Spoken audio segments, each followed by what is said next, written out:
सकाळी 5 वाजता एका मुलाने समुद्रात उडी मारली, पण 4 तासानंतर जे झालं ते पाहून सगळेच थक्क झाले.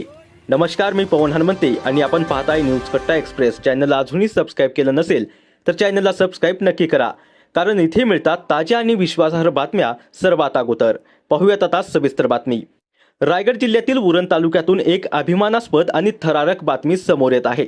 अरबी समुद्राच्या प्रचंड लाटांना छेद देत एका छोट्याशा मुलाने अशी कामगिरी केली आहे जी पाहून सगळेच थक्क झाले आहेत. 26 मार्च 2026 रोजी माहीर परेश पाटील या धाडसी चिमुकल्याने सकाळी बरोबर 5:05 घारापुरी बेटावरून थेट समुद्रात उडी घेतली. समोर होता विशाल अरबी समुद्र. ना भीती ना मागे वळून पाहणं, आणि सुरू झाली एक जबरदस्त झुंज. लाटांशी, थंड पाण्याशी आणि स्वतःच्या मर्यादांशी. तासामागून तास जात होते, पण माहीरचा निर्धार मात्र अजिबात डगमगला नाही. आणि अखेर 4 तास 48 मिनिटे 21 सेकंदाच्या अथक प्रयत्नानंतर माहीरने तब्बल 12 किलोमीटर अंतर पोहत पार करत थेट गेट ऑफ इंडिया गाठलं. या धाडसी मोहिमेत त्याला संतोष पाटील, राज संतोष पाटील, साई संतोष पाटील, जयेश अशोक पाटील, मयुरेश राजेंद्र पडते, हितेश भोईर आणि इतर प्रशिक्षक व पर्यवेक्षकांचा मोठा पाठिंबा लाभला. या संपूर्ण मोहिमेवर विनय शहा यांनी बारकाईने लक्ष ठेवले होते. माहीरच्या या कामगिरीने केवळ त्याच्या कुटुंबाचंच नव्हे तर संपूर्ण उरण आणि रायगड जिल्ह्याचं नाव उज्ज्वल केलं आहे. खरंच जिद्द, मेहनत आणि धाडस असेल तर वय कधीच अडथळा ठरत नाही. तुम्हाला काय वाटतं? एवढ्या लहान वयात अशी कामगिरी करणं किती अवघड आहे? कमेंटमध्ये नक्की सांगा. तुम्हाला कशापासून आवड झाली? म्हणजे तुम्हाला असं वाटलं की आपण मुलाला आपल्या ह्याच्यामध्ये इव्हेंटला पाठवू किंवा स्विमिंगला, त्याच्याबद्दल सांगा जरा. आवड म्हणजे त्यांनी संतोष पाटील सर आहेत ना, ते स्विमिंगचं हे करतायत. राज, साई, त्याचं हे बघून थोडं वाटलं की यांनी पण स्विमिंगमध्ये पार्टिसिपेट करायला पाहिजे. आता इच्छा पण त्याची पण होती इव्हेंट करायची, कारण की ब्लॉग पण तो बघतो स्विमिंगचे सर्व. तो बोलला मला पण करायचं आहे इव्हेंट एकदा. बोललो चल. दादा पण बोलला की स्विमिंग शिकूया ना सर्वांना. तो स्विमिंग शिकला आणि इव्हेंट करायचा. दादा बोलला करूया आपण. पण हाच चॅनल का निवडलात तुम्ही?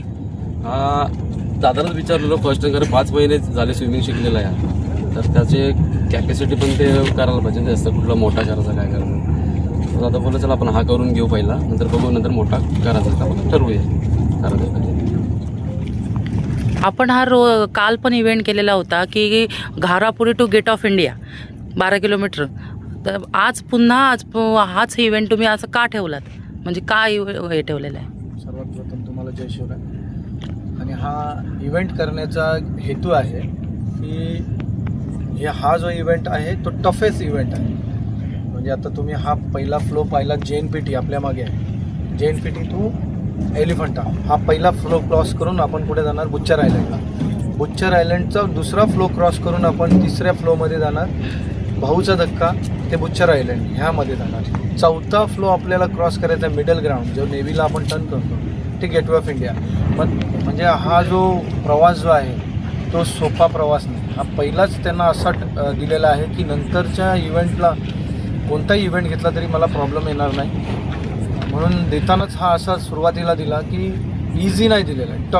टफ इव्हेंट हा एलिफंटा टू गेटवे.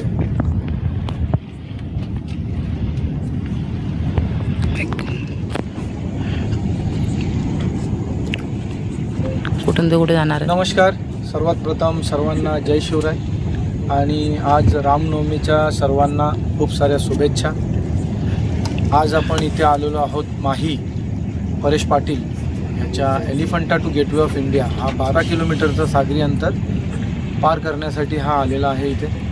तसेच आपल्याकडे महाराष्ट्र हौशी जलतरण संघटनेकडून विनय शहा सर आलेले आहेत. आणि हे सर्व उपक्रम माही लवकरात लवकर पार करेल असं open water sea swimming association तसेच महाराष्ट्र ॲमेच्युअर ॲक्वेटिक असोसिएशनकडून त्याला खूप साऱ्या शुभेच्छा. जय हिंद, जय महाराष्ट्र. न्यूज कट्टा एक्सप्रेससाठी रायगड जिल्हा संपादक संजय गायकवाड. अशाच नवनवीन घडामोडी जाणून घेण्यासाठी आत्ताच आमच्या न्यूज कट्टा एक्सप्रेस चॅनलला लाईक, शेअर आणि सबस्क्राईब करायला विसरू नका. धन्यवाद.